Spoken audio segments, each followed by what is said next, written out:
reasons why I enjoy talking spin, because you mentioned honesty. And there are lots of times when we can bluff to ourselves that, oh, we bowled well, we did this, but it doesn't happen that way. And so one of the key things which I remember as a spinner growing up, Vishen Bedi told me one thing very clearly. He said, never look at the analysis. You should know when you've finished a spell or whatever, whether you bowled well or not. You don't need your teammates to tell you. You don't need your analysis to tell you. You should know. Is that something which you felt as well while bowling, that I don't have to look at my analysis to tell me whether I bowled well or not? I mean, he's spot on. Sport judged on 5 wicket hauls we got, how many wickets we took, what our average was. But you're right. I mean, we've all done it. We've all got 5 wickets some days and walked off going, how did I do that? I got lucky there. I got lucky today. And other days when you walk off going angry, go, oh my God, what have I to deserve this bad luck? But I promise that the day that you stop doing that, the day that you accept things will not always work your way, sometimes they will, is the day you become a better cricketer, because it is what it is. It's happened. I remember Stephen Finn, we walked off in Brisbane 2010 after the first innings, and we bowled Australia out, I think, for about 400 or something, 430. Mike Hussey batted beautifully. Stephen Finn had got 6 wickets, and he'd got smashed around a bit, but we'd all got smashed around. Perfect test batting wicket. He got 6 wickets on his Ashes debut, and we're walking off. I went and shook his hand and went, well done, Finny, lad. And he went, Gray, I didn't bowl that well. I went, what? Because I didn't bowl well. I said, it doesn't matter. You've got 6 wickets. Accept what it is. Some days you'll bowl like a dream and you'll get no wickets, and you'll look back on this and go, I wish I'd just accepted I got 6 wickets against Australia. But he had land that he hadn't bowled well to sort of overwhelm him and deflate what could have been a perfect sort of springboard for him. If that had been me, I'd have been walking off going, I didn't even bowl very well, and yet I've got 6 wickets. Imagine when I'm bowling well what I'm going to do against this mob. Yeah. So it was, again, but as soon as you take it away, if you get wickets, accept the applause, say thank you. But if you remain perfectly honest in your head, if you get in the change and say, right, I did get 6, but I could have done this better. I could do that. I could do this. Then it helps you immensely. And if you get too down on yourself when you bowl well and don't get the wickets, or some other guy gets, that's the worst one. Some other guy gets wickets and you have a resentment or a jealousy that he's got your wickets. The way they do, absolute way. As soon as you let all that negative stuff go, be a better cricketer. You, me, Dan, we couldn't bowl the Dusra because we couldn't bend our arm. And I always did you play by the rules?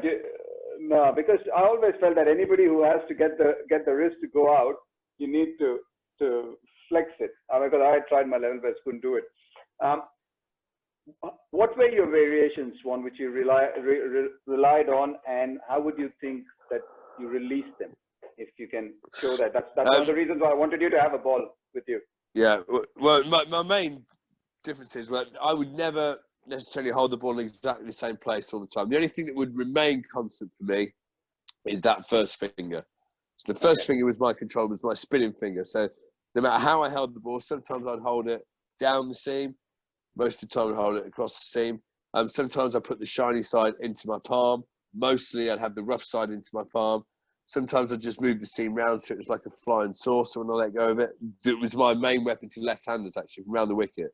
Rather than go over the top of the point of delivery, just go under and round. So the ball came out.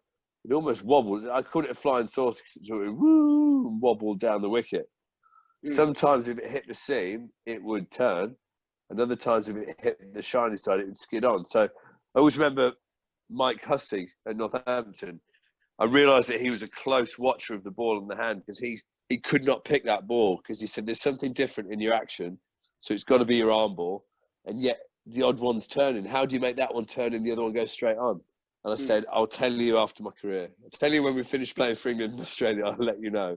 And I didn't know. It was exactly the same ball. So there was that. I had 2 types of arm ball. So there was that one, the square spin and the flying saucer. And then there was the tail enders arm ball, which was the old-fashioned finger down the seam. And so I'd run up, say if someone batted generally from 8, 9, 10, 11, they're not the best players in the world, especially 9, 10, 11. But they can often hit the ball. So I'd make a big song and dance. I'd bowl a couple of big spinners, and then I'd stand at the end of my mark and really obviously sort of go.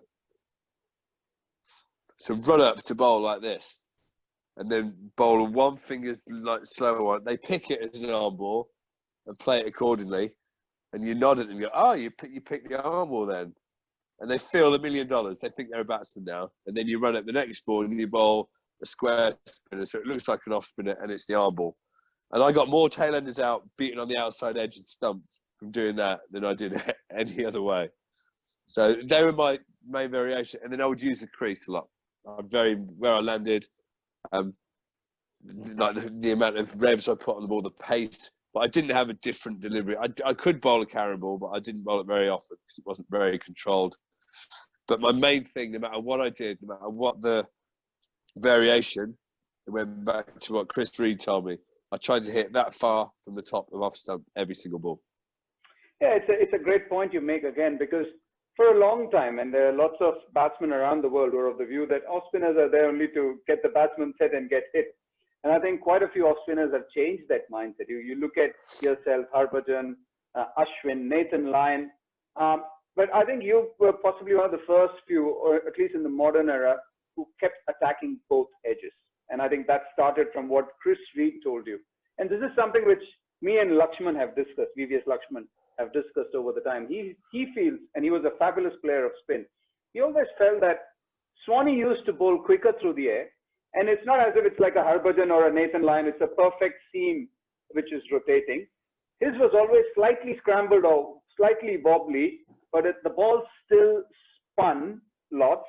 The ball still dropped a lot in spite of Swanee bowling quicker through the air. Yeah. Along with so that was the main thing I always tried was Nick Cook, who I mentioned earlier, second team coach at Northampton, who was a spin bowler. He would always say about the pace of the pitch. This is a reason why most good spinners are older spinners, especially finger spinners. They've found out because their nous has improved and they've worked out the ideal pace for them to bowl on each individual wicket, which it changes every day into each individual batsman. Yeah. I always tried to bowl as quick as I could, but still getting spin off the pitch because there's a pace that as soon as you go over it, there's a threshold almost. The ball will stop spinning. Or stop spinning as much. But I would try and be just on that threshold and as fast as I could possibly bowl to give the batsman less time to allow me to really spin it and get more fizz. And yeah, I'm glad Lakshman said that because I didn't want the perfect seam coming down like this. I wanted it to be scrambled and fizzy and messy on the way down. You know when you flick it and you go... Yeah, because we liked it coming on the seam. Like I'm a big fan of the ball because that's how we learned it. So it's sometimes your conditioning as well because for us, Bishan Bedi always used to give us that red and white ball and always used to say that you should see only one side of it. It's over a period of time that you started developing with how to release to get the ball to spin more, to change the tilt of the axis.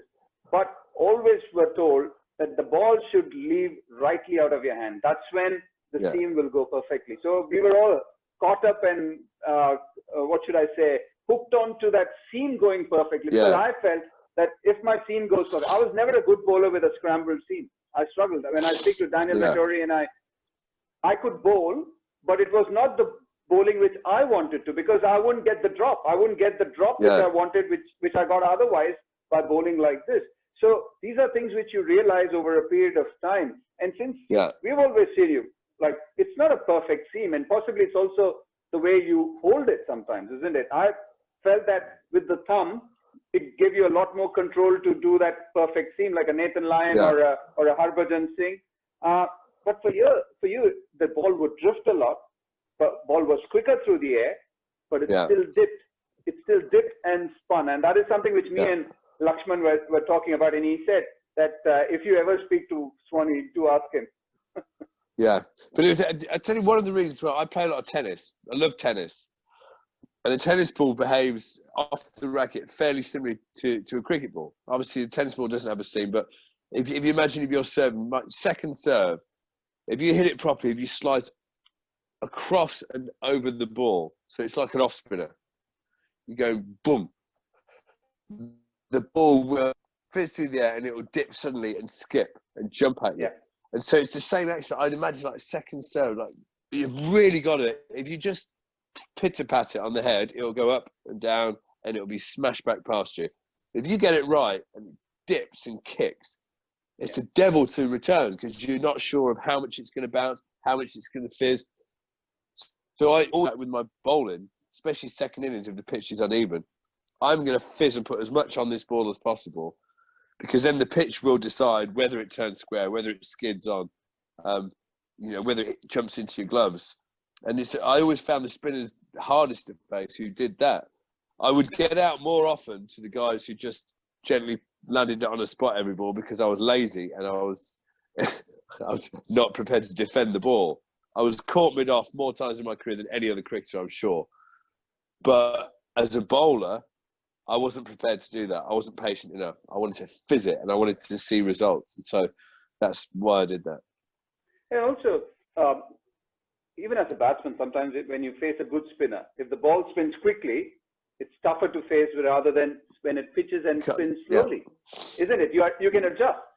It's like a fast out swinger from a Jimmy Anderson and a much older Jimmy Anderson who's still swinging it, but it's at 4 yards lesser pace. So you can adjust as a batsman. Right. So I understand the psyche. You spoke about that threshold level of a pitch and every day being different, which is so crucial to know for a spinner, and it changes every day. But how quickly did you arrive at what is the threshold level? How many balls, how many overs, or was it when the seamers were bowling, you knew? Yeah, I reckon when I first played the game, it could take up to 5 or 6 overs to really work it out. Okay. By the time I was playing for England, I'd know before I bowled a ball because I felt it slip and I'd be studying that pitch. I'd walk out everywhere, I'd look at the pitch, and you've got a memory bank of whether you played this ground before where the wicket looks the same. Oh, this looks like it did on day 4 last year. What was the pace there? Yeah. And naturally, without knowing, you'd run up and you bowl a ball and you go, yeah, slightly quicker. So within your first over, you absolutely nailed it. That's why spinners are better when they're older, because the general cricket knowledge, the nous that you've got without thinking about it, stuff like that, is there and it's in the system and you can rely on it. As a young kid, you don't know. You don't know who the guy you're bowling at is. You've never played him before. You don't know, about a small bit of the ground or something like that. There's different bits about cricket that you just don't have the depth of knowledge. This is a weird analogy, but in World War II, in England, the Germans used to send spies over and parachutes. And there used to be adverts on TV where a lot of place names in England are pronounced very strangely. So if I go to a different part of the country, there'd be a place name for a small village, and I would say it completely wrong. It's not how it's written; it's how it's pronounced by the locals.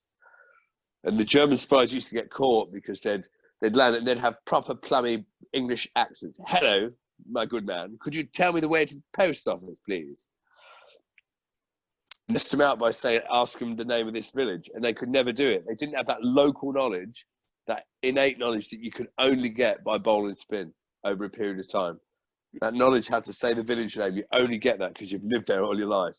And it's a weird analogy, I'll give you that, Kartik, but I've done it anyway. Look, we talk about drift. Every good spinner gets drift, which you got a lot. To a right-hander, would swing away beautifully. Did you get that because you held the ball in a certain way, which means that the rough portion was inside or the shiny portion was inside? And how did you get it? So I always had the rough portion into my palm, and my action was very much like an away swing bowler. Imagine Dominic Cork, you mentioned him earlier, had a brilliant away swing action because he's almost leaning to the offside, and the arm comes down rather than in a dead straight plane. It's almost in an arc. It comes from behind your head and then finishes across your body. And I used to do that. The reason I used to get my front shoulder so far around was to twist completely. And I didn't pivot that much. When I look at the thing on the floor, I never used to create the big hole in the ground so much. It's more with your body, with your hips. You get your hips through. And if you're bowling it and really pushing yourself over to the offside, it's just like an away swing. You put that same action. And once you've got the proper revolutions on the ball, that is the art to dip, to get the ball dip and to spin and drift is revolutions. If you're fizzing the ball out of your hands and it's really flicking and it will naturally, like a tennis ball, the more spin you put on, the more it will dip and drift. So it was a product of really spinning the ball hard. And the one thing that I don't miss from playing cricket is how much my fingers would hurt in the morning when I woke up. If I bowled 30 overs, I would have a huge cut on my hand and it would bleed and it'd be very, very sore. And I'd put all sorts of cream on that night, Sudocrem or whatever, and a plaster maybe, and I'd go to it. And in the morning, I knew full well I'd wake up and I'd just look at my hand and it would be, I mean, dark red, really deep ruby red, a big scab. And as soon as I bent that finger, it would crack right down the middle. And so I'd have to, before breakfast, I'd have to go 1, 2, 3, and it'd crack. And then that was the initial release. And then I knew that once I got to the ground, the first ball I bowled in warm-up was going to rip it all off. And it's going to hurt like you would not believe for 2 seconds. But building up the bravery to take that pain day in, day out.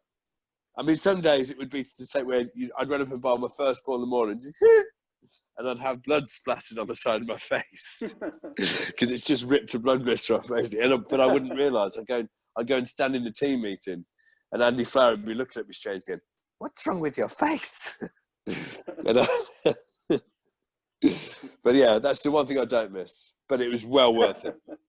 It is well worth it. So, did you like the way the wind blew for your drift to accentuate that drift? Did you choose ends based on that?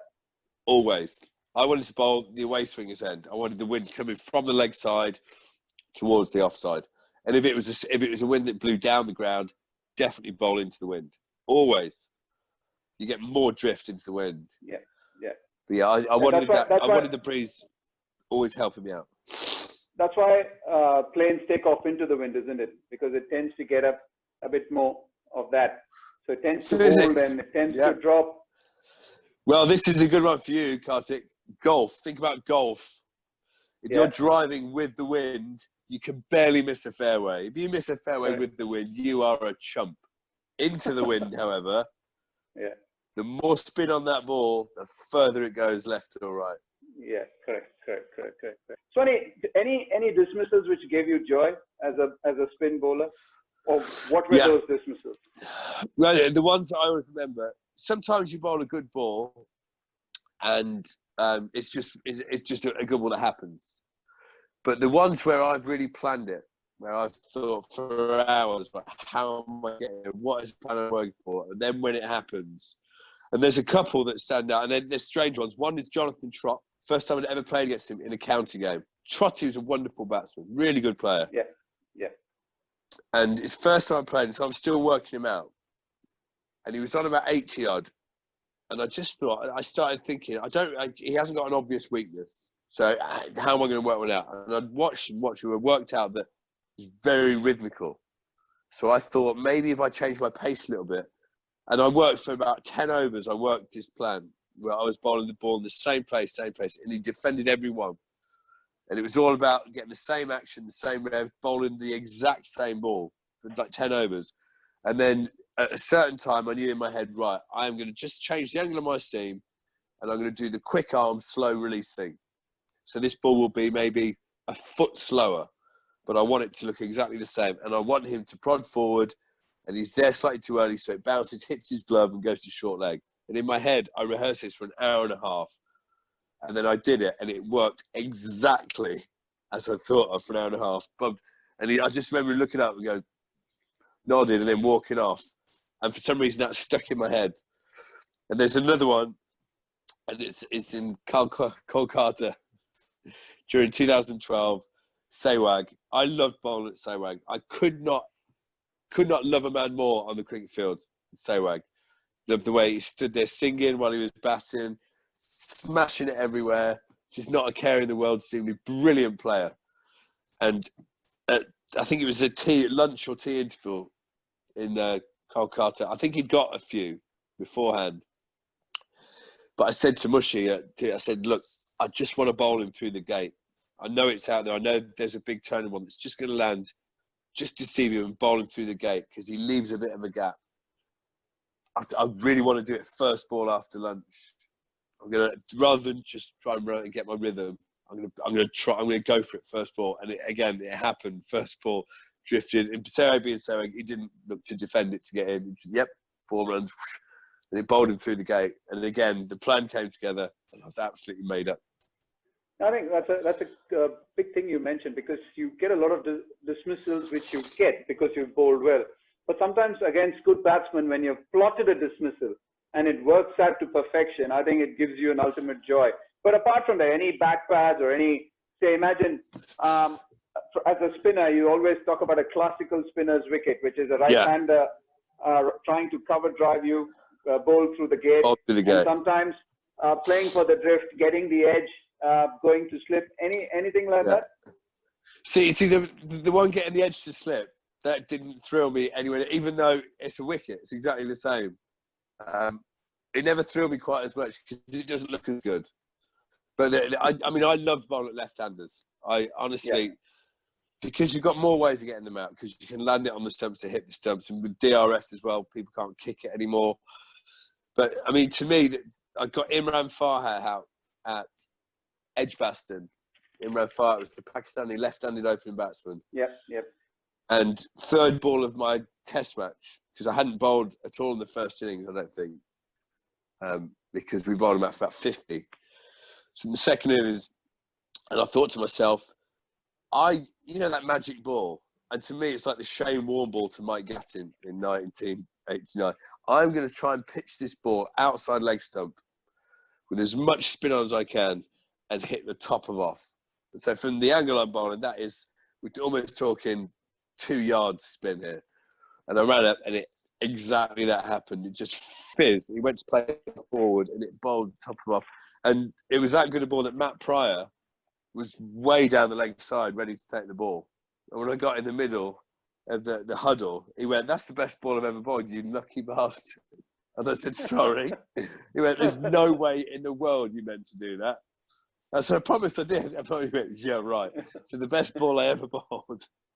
My own wicketkeeper doesn't believe it. Ball of the century. Yeah,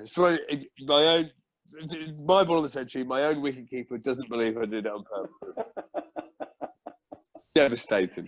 But to be honest, anytime you get a top player out, from a personal pride point of view, is a wonderful feeling. Of course, getting Sachin out, LBW at Murali out. Oh, that felt special. That phone call to mum and dad that night, you know how that's going to go. All right, mum. Hey, I did it. Did your parents watch your games or not? Yeah. Every game, they'd always be there. That's actually, I used to love that, because all the way growing up through my life, my brother being 2 years older than me, we'd invariably have games of cricket on the same day. So my dad would take and my mum would take me, just because I was my mum's favourite and my brother's my dad's favourite, even though they deny it, we knew that. And so then I'd be playing test cricket, and to look up and see my mum and dad up there in the stands. My dad is an awful watcher. He used to get very nervous to be there most of the time like this, especially when but my mum, it'd be the same happy, smiley face that I'd had as a kid. So when I was 11 years old, if I took a wicket, I'd look over and my mum would go. And there it is in the test match, 20 years later, you look over, you get a wicket, and your mum goes. And then, again, that's that visualising, that beautiful feeling of familiarity and happiness. It was a lovely little constant link that went through my career, that my mum was always there. And I saw her yesterday because our lockdown rules had just been eased a little bit so we can see our parents. And I went to see her, and she made me a lovely coconut cake. So, Mum, if you're watching. Generally, it's the mums who are a bit pensive, and it's the dads who are the calming factors, but it's the other way around for you. Not with me. Yeah. Your release position was always around 1 o'clock, which many spinners have spoken about and said that Swanee's position was perfect.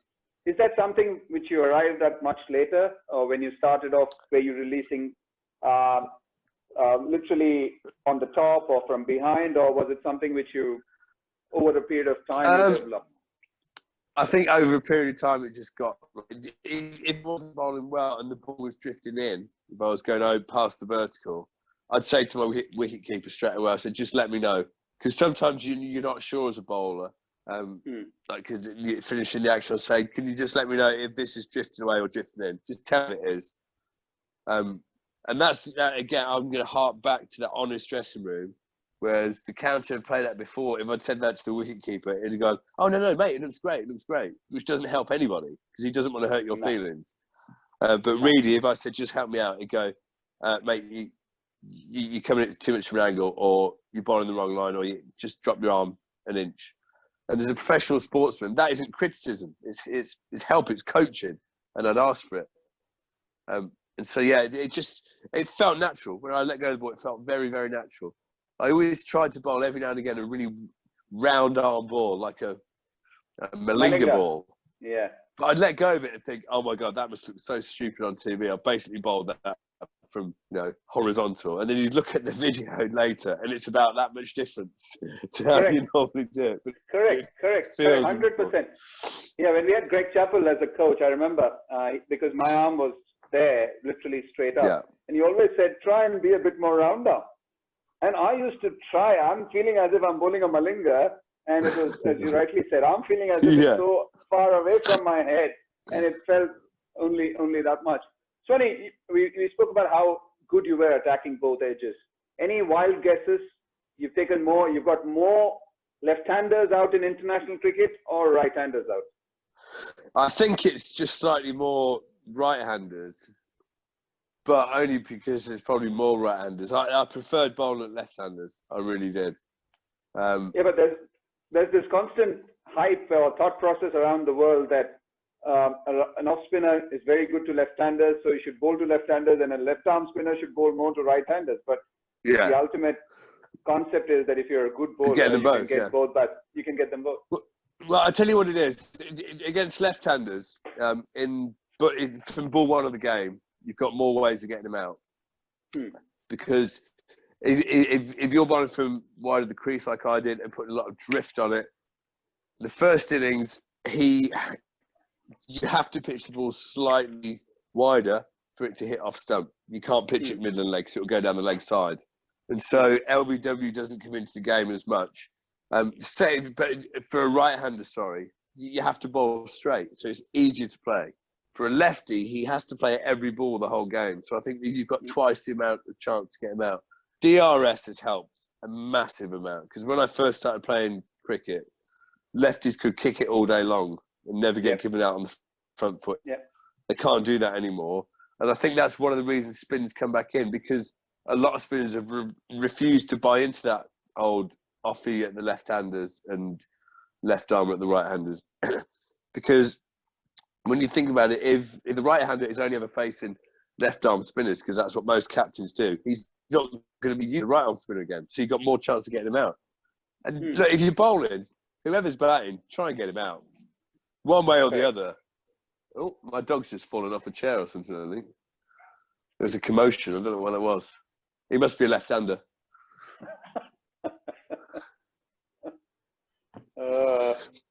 Yeah, but it just gave us all a feeling. It gave me a feeling that when you're trying to bowl to a left-hander, you're always trying to either smash his pads or trying to bowl him through the gate. Is that a right feeling which I have, or were there other ways? So my thought process was I'm hitting his off stump. Either way, so if I feel that he's going to be a man who leaves a gap to bat and pad, I'm going to do him with the square spinner, the drifter. Marcus North is a perfect. I'm going to bowl that one. We'll see. Pitch outside off and sort of nip back in, bowl him. If he's someone who plants his foot straight down the wicket and in round far out, I'm going to beat him on the outside edge. But the one I must admit, the one I really liked was when you bowl 4 balls in a row and they will drift in, spin past the edge, spin past the edge, spin past the edge. And then you just change the angle of your seam slightly. And the batsman plays for a bit of turn and it went straight into the middle of his pad.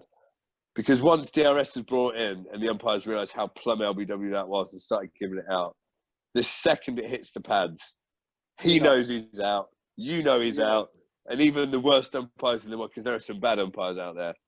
And I used to kind of like it when they gave it not out, and so you could just go DRS, thank you very much. And you're proving to the umpire that it's yeah, I used to get a sort of sick pleasure out of that. Did you ever get a feeling that, say, if a left-hander walked in, it could be anybody, possibly the delivery you mentioned, if you get that straight up within the first two deliveries, is get him out. Possibly the perfect delivery, because they're always wanting to put bat on ball. You just have to beat that inside edge by that much to get them out, isn't it? Exactly, and that's exactly what we said earlier. Because if you think that as the batsman's walking in, first second, I'm going to do this. Imagine you're thinking about getting him out. Whereas when you first come onto bowl as a spinner, it's normally after in a red ball game, maybe 25 overs of the game, and you're giving the ball. So invariably, the two guys batting are in, and they could have been batting for an hour. And 90% of the time, you get the ball, and you'll think, right, what's my field?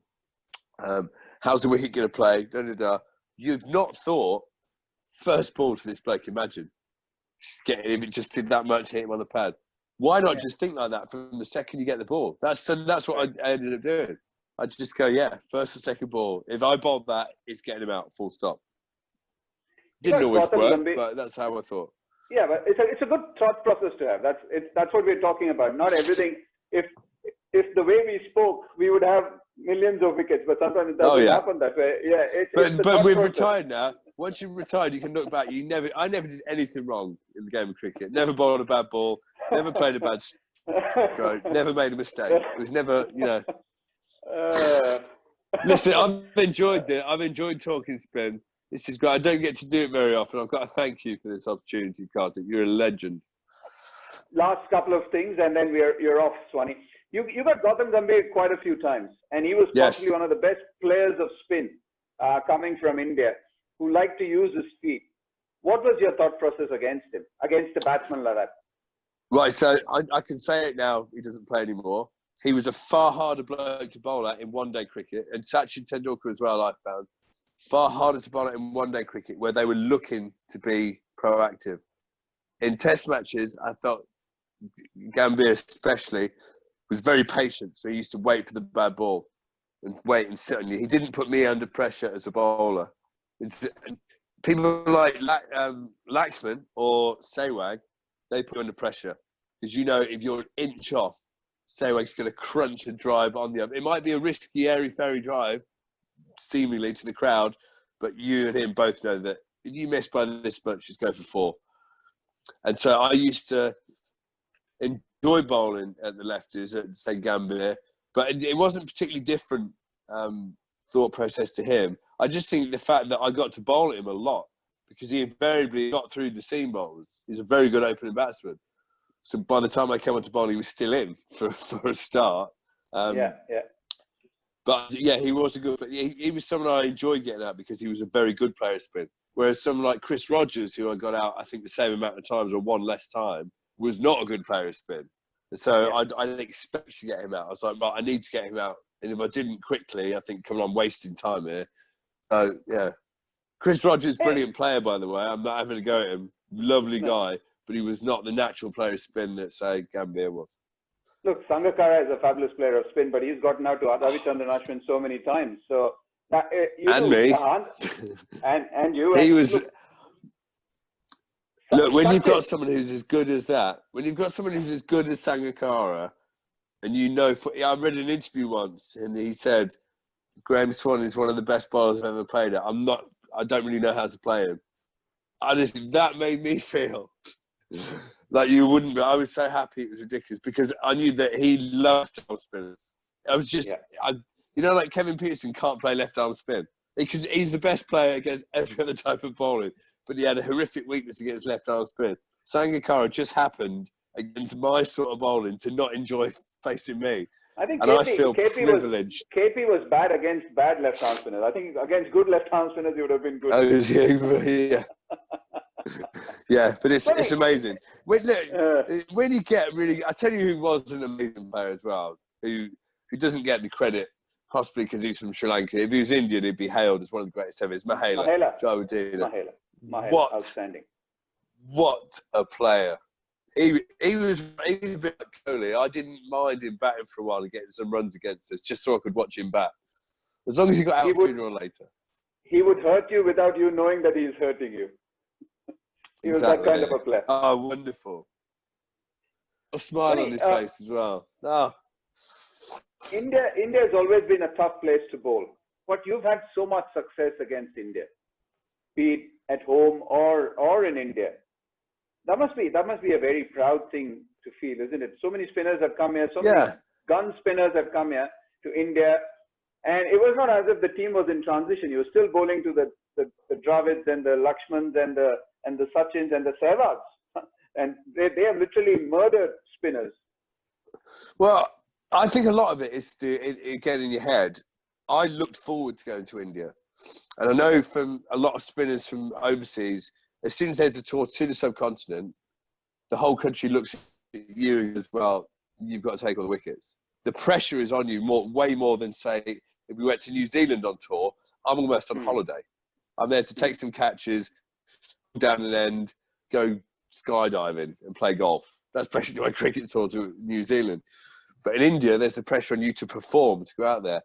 And I think a lot of spinners, because of the history of India, and because of the history of the wickets and the expectation on you, allow that to get to them and allow the pressure ball that to overtake what should be a happy few weeks for them.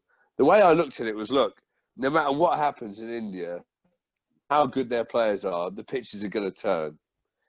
And if the pitch is turning, I will get some wickets at some point. And if I've gone for 100 runs before I get my first wicket, I'll bowl at the tail enders and I'll get 4 of them out. Because it doesn't matter what country you're from, tail enders are terrible against spinners. So if the wicket is not spinning, then I'd be a lot more, now this is hard work. So Australia is a much harder place to bowl than India.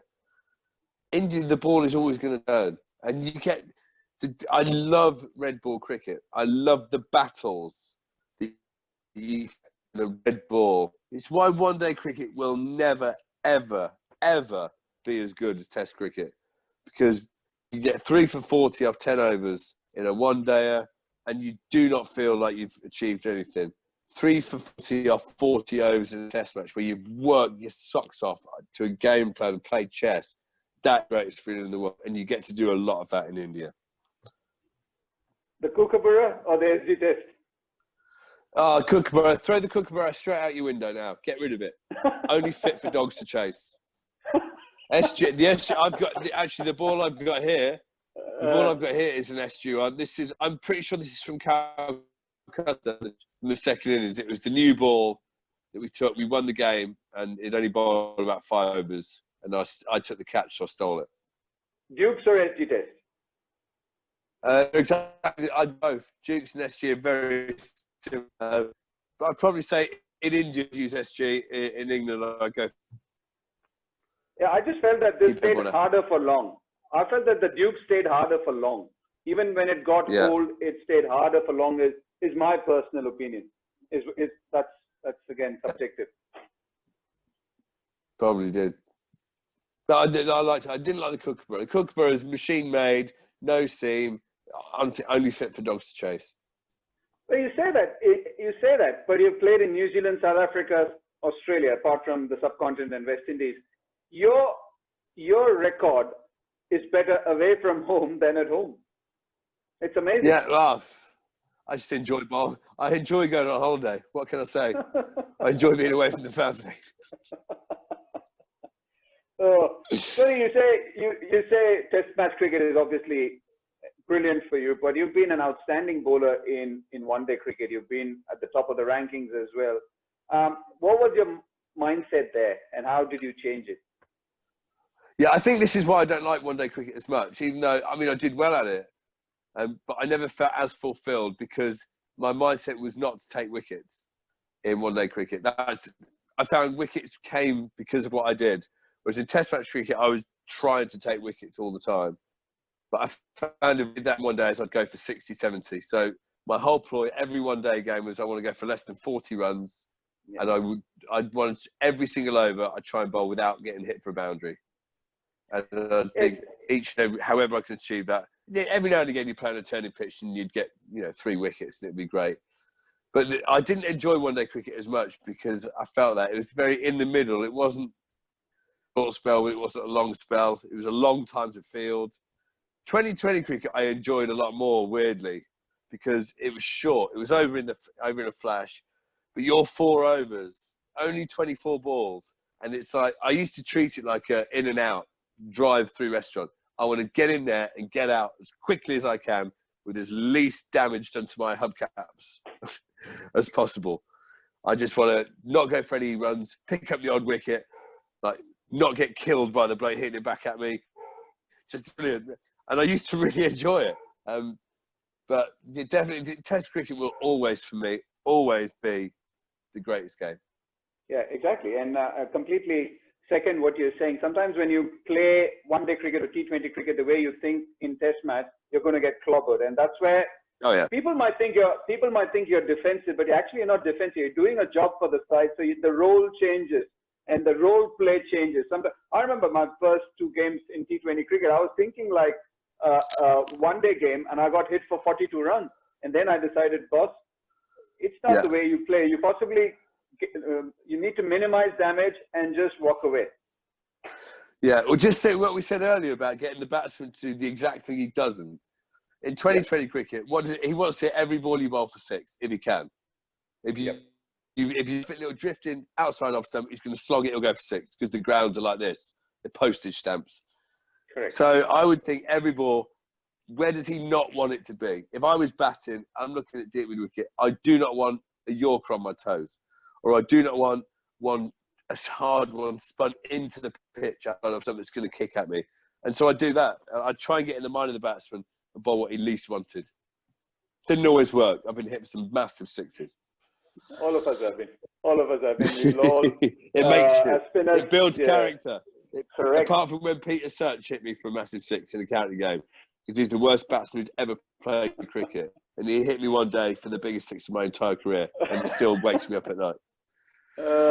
Sonny. Sonny, it's been brilliant, mate. It's been absolutely brilliant. I've loved this. Thank you for the opportunity. And thanks for being on it. It's been a brilliant chat. Literally, I've really enjoyed the seriousness of spin, the thought process behind spin, and inspired that the way you've related to it, the anecdotes you've come up with, and also every spinner thinks differently, although subtly. And I think that's what you've brought about very beautifully. Thanks for your time, big fella. Stay safe. Kartik, stay safe. Stay on lockdown, India. Let's do this. Oh, and as my mum would say,